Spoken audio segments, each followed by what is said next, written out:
તો ગાંધીનગરના કોલવાડામાં આવેલું અમૃત સરોવર આજે વિકાસ અને પર્યાવરણના સુમેળનું જીવંત ઉદાહરણ બનીને સામે આવ્યું છે.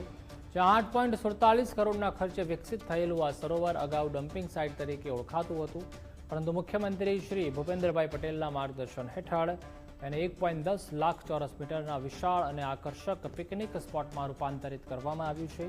30,000 દેશી વૃક્ષોની હરિયાળી અને 182 મિલિયન લીટરની જળ સંગ્રહ ક્ષમતાવાળું આ અમૃત સરોવર હવે નાગરિકોની સુખાકારી સાથે પર્યાવરણ સંરક્ષણનું કેન્દ્ર બની રહ્યું છે. આધુનિક વોકિંગ ટ્રેક તેમજ શુદ્ધિકરણ પ્લાન્ટ અને કુદરતી સૌંદર્યથી સજ્જ આ સ્થળ પ્રકૃતિ પ્રેમીઓ માટે નવી ઓળખ બની ગયું છે. આવો જાણીએ આ પરિવર્તનની સંપૂર્ણ કહાની, જેમાં અમૃત 2.0 યોજના હેઠળ નવસર્જન પામેલા આ જળાશયમાં 55,000 ચોરસ મીટરની વિશાળ જળ રાશિ સંગ્રહિત છે. સરોવરના ચારે બાજુ વડ, પીપળો, આંબા સહિતના હજારો વૃક્ષો વાવીને ઘન ગ્રીન બેલ્ટ તૈયાર કરાયો છે, જેમાં હરિયાળી હવે સમગ્ર વિસ્તારને શહેરના નવા ઓક્સિજન હબ તરીકે વિકસાવી રહી છે.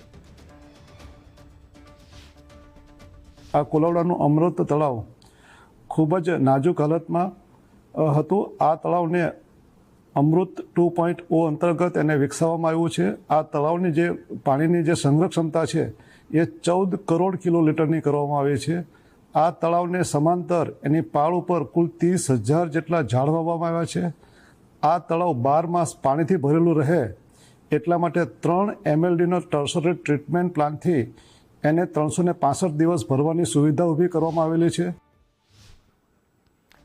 તો સ્થાનિક નાગરિકોના આરોગ્ય અને મનોરંજનને ધ્યાનમાં રાખીને અહીં આધુનિક વોકિંગ ટ્રેક, ઓપન જીમ તેમજ બાયોડાયવર્સિટી પાર્ક જેવી સુવિધાઓ ઉપલબ્ધ કરાવવામાં આવી છે.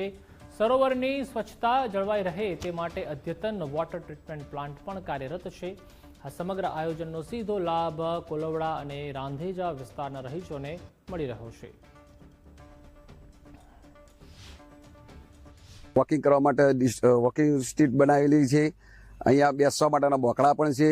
અહીંયા સિનિયર સિટીઝનો માટે સરસ એવો સમય પસાર કરવાનો, યોગ કરવાની જગ્યા તથા રમણીય સૌંદર્યમાં બેસી અને આનંદમય પક્ષીઓને કિલ્લો કરવાનો અને સરસ એવી તળાવની બધી પ્રકૃતિમય બનાવેલું છે. તો ગાંધીનગરમાં પુનઃ વિકાસ કરાયેલા 29 તળાવોમાં કોલવડાનું અમૃત સરોવર અગ્રેસર પ્રોજેક્ટ તરીકે ઓળખ મેળવી રહ્યું છે. પક્ષીઓના કલરવ, શીતળ પવન અને કુદરતી સૌંદર્ય વચ્ચે ધબકતું આ સરોવર આજે ટકાઉ વિકાસ અને પર્યાવરણ જતનનું ઉત્તમ મોડેલ બની ગયું છે.